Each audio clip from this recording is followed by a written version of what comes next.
Le sapin de Hans Christian Andersen. Là-bas, dans la forêt, il y avait un joli sapin. Il était bien placé, il avait du soleil et de l'air. Autour de lui poussaient de plus grands camarades, pins et sapins. Mais lui était si impatient de grandir qu'il ne remarquait ni le soleil, ni l'air pur, pas même les enfants de paysans qui passaient en bavardant lorsqu'ils allaient cueillir des fraises ou des framboises. « Oh, si j'étais grand comme les autres !» soupirait le petit sapin. « Je pourrais étendre largement ma verdure et, de mon sommet, contempler le vaste monde.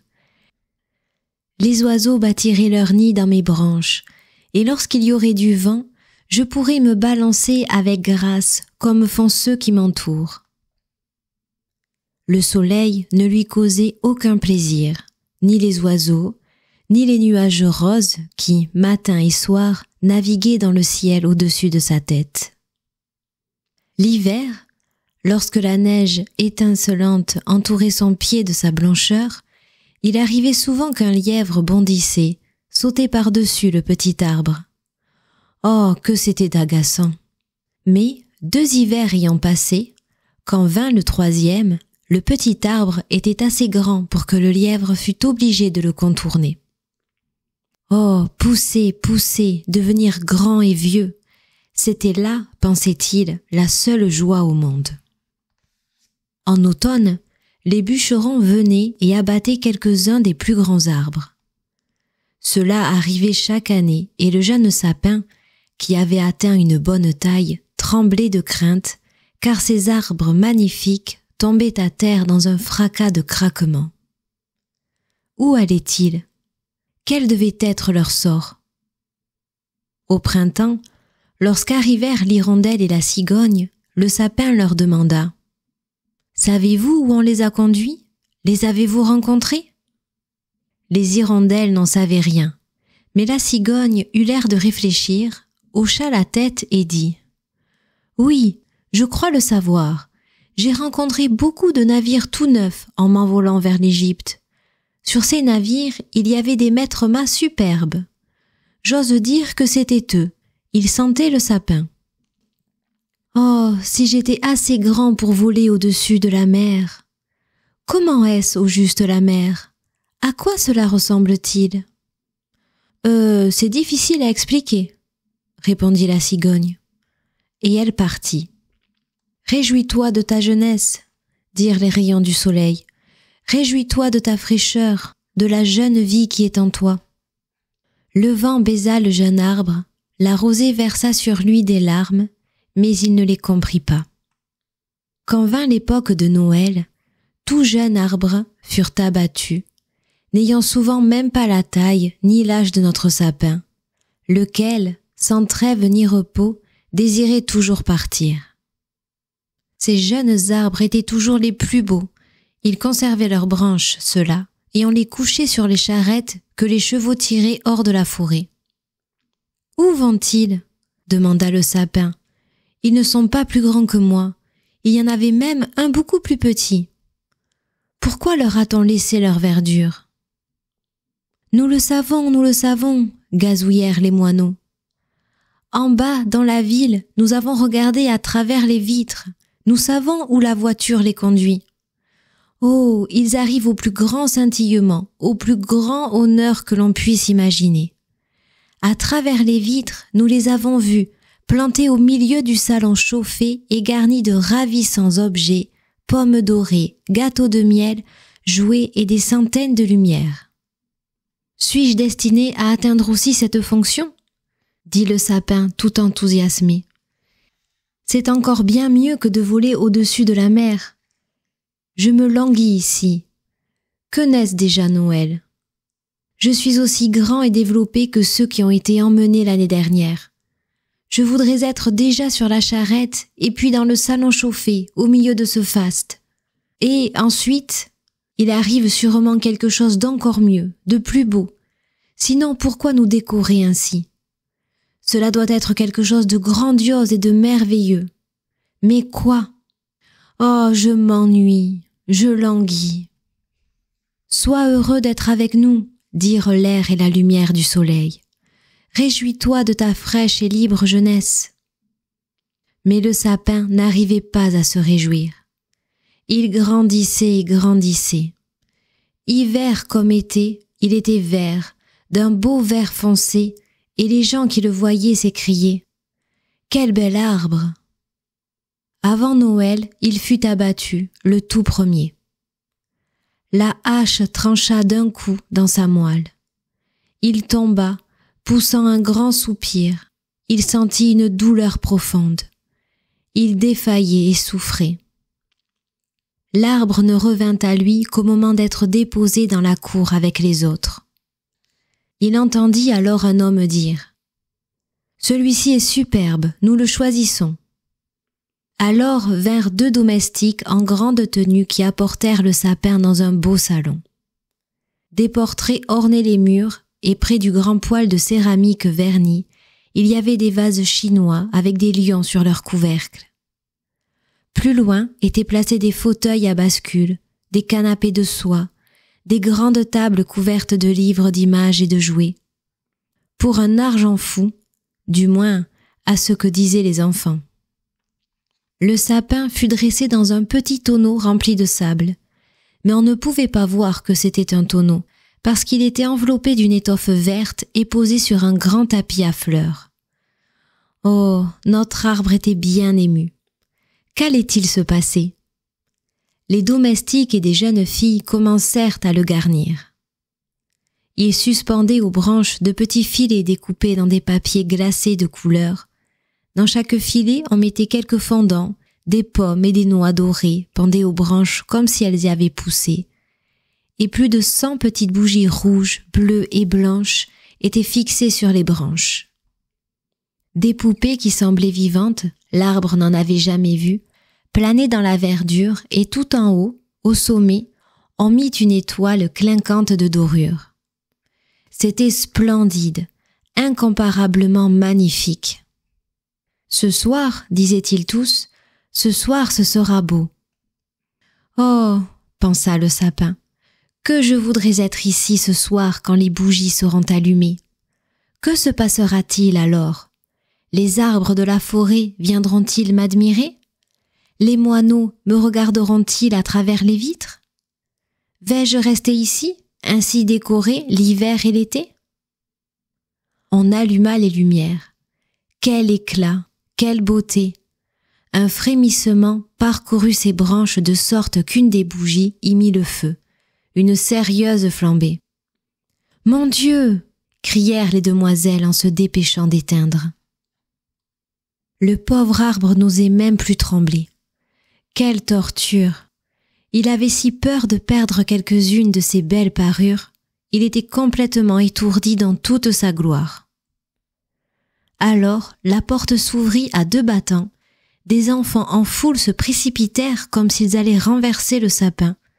Les grandes personnes les suivaient posément. Les enfants s'arrêtaient, un instant seulement, puis ils se mettaient à pousser des cris de joie. Quel tapage! Et à danser autour de l'arbre. Ensuite, on commença à cueillir les cadeaux l'un après l'autre. « Qu'est-ce qu'ils font ?» se demandait le sapin. « Qu'est-ce qui va se passer ?» Les bougies brûlèrent jusqu'aux branches. On les éteignait à mesure, mais les enfants eurent la permission de dépouiller l'arbre complètement. Ils se jetèrent sur lui si fort que tous les rameaux en craquaient. S'il n'avait été bien attaché au plafond par le ruban qui fixait aussi l'étoile, il aurait été renversé. Les petits tournoyaient dans le salon avec leurs jouets dans les bras. Personne ne faisait plus attention à notre sapin, si ce n'est la vieille bonne d'enfant qui jetait de ci, de là un coup d'œil entre les branches pour voir si on n'avait pas oublié une figue ou une pomme. « Une histoire, une histoire !» criaient les enfants en entraînant vers l'arbre un gros petit homme ventru. Il s'assit juste sous l'arbre. Comme ça, nous sommes dans la verdure et le sapin aura aussi intérêt à nous écouter, mais je ne raconterai qu'une histoire. Voulez-vous celle d'Yved Aved ou celle de Dump le ballot? qui roula en bas des escaliers, mais arriva tout de même à s'asseoir sur un trône et à épouser la princesse. L'homme racontait l'histoire de Dumpé le ballot, qui tomba du haut des escaliers, gagna tout de même le trône et épousa la princesse. Les enfants battaient des mains. Ils voulaient aussi entendre l'histoire d'Ived Aved, mais ils en eurent qu'une. Le sapin se tenait coi et écoutait. « Oui, voilà comment vont les choses dans le monde, » pensait-il. Il croyait que l'histoire était vraie, parce que l'homme qui la racontait était élégant. « Oui, sait-on jamais, peut-être tomberai-je aussi du haut des escaliers et épouserai-je une princesse. » Il se réjouissait en songeant que le lendemain, il serait de nouveau orné de lumière et de jouets, d'or et de fruits. Il resta immobile et songeur toute la nuit. Au matin, un valet et une femme de chambre entrèrent. « Voilà la fête qui recommence, » pensa l'arbre. Mais ils le traînèrent hors de la pièce, en haut des escaliers, au grenier. Et là, dans un coin sombre, où le jour ne parvenait pas, ils l'abandonnèrent. « Qu'est-ce que cela veut dire? Que vais-je faire ici ?» Il s'appuya contre le mur, réfléchissant. Et il eut le temps de beaucoup réfléchir, car les jours et les nuits passaient sans qu'il ne vînt personne là-haut. Et quand, enfin, il vint quelqu'un, ce n'était que pour déposer quelques grandes caisses dans le coin. Elles cachaient l'arbre complètement. L'avait-on donc tout à fait oublié? C'est l'hiver dehors maintenant, pensait-il. La terre est dure et couverte de neige. On ne pourrait même pas me planter. C'est sans doute pour cela que je dois rester à l'abri jusqu'au printemps. Comme c'est raisonnable, les hommes sont bons. Si seulement il ne faisait pas si sombre et si ce n'était pas si solitaire. Pas le moindre petit lièvre. C'était gai là-bas, dans la forêt, quand sur le tapis de neige, le lièvre passait en bondissant. Oui, même quand il sautait par-dessus moi. Mais, dans ce temps-là, je n'aimais pas ça. Quelle affreuse solitude ici! Fit une petite souris en apparaissant au même instant, et une autre la suivait. Elles flairèrent le sapin et furetèrent dans ses branches. « Il fait terriblement froid, » dit la petite souris. « Sans quoi on serait bien ici, n'est-ce pas, vieux sapin ?»« Je ne suis pas vieux du tout, » répondit le sapin. « Il y en a beaucoup de bien plus vieux que moi. »« D'où viens-tu donc ?» demanda la souris. « Et qu'est-ce que tu as à raconter ?» Elles étaient horriblement curieuses. « Parle-nous de l'endroit le plus esquis de la terre. Y as-tu été ? As-tu été dans le garde-manger ? » « Je ne connais pas ça, » dit l'arbre, « mais je connais la forêt où brille le soleil, où l'oiseau chante. » Et il parla de son enfance. Les petites souris n'avaient jamais rien entendu de semblable. Elles écoutaient de toutes leurs oreilles. « Tu en as vu des choses. Comme tu as été heureux. »« Moi ?» dit le sapin en songeant à ce que lui-même racontait. Oui, au fond, c'était bien agréable. Mais, ensuite, il parla du soir de Noël où il avait été garni de gâteaux et de lumière. « Oh !» dirent encore les petites souris, « comme tu as été heureux, vieux sapin !»« Mais je ne suis pas vieux du tout, ce n'est que cet hiver que j'ai quitté ma forêt. Je suis dans mon plus bel âge, on m'a seulement replanté dans un tonneau. »« Comme tu racontes bien !» dirent les petites souris. La nuit suivante, elles amenèrent 4 autres souris pour entendre ce que l'arbre racontait, et à mesure que celui-ci parlait, tout lui revenait plus exactement. C'était vraiment de bons moments, pensait-il. Mais ils peuvent revenir, ils peuvent revenir. Dump le ballot est tombé du haut des escaliers, mais il a tout de même eu la princesse. Peut-être en aurais-je une aussi. Il se souvenait d'un petit bouleau qui poussait là-bas, dans la forêt, et qui avait été pour lui une véritable petite princesse. « Qui est Dump le ballot ?» demandèrent les petites souris. Alors le sapin raconta toute l'histoire. Il se souvenait de chaque mot.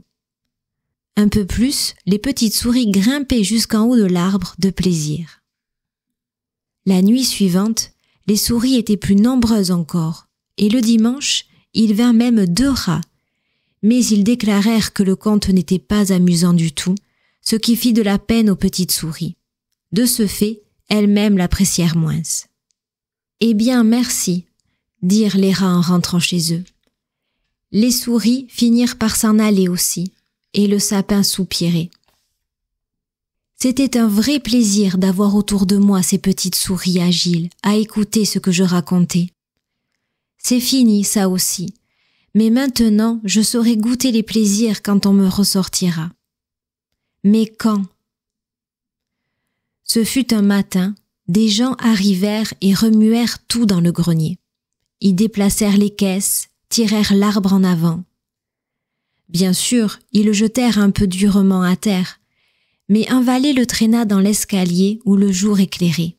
« Voilà la vie qui recommence », pensait l'arbre lorsqu'il sentit l'air frais, le premier rayon de soleil.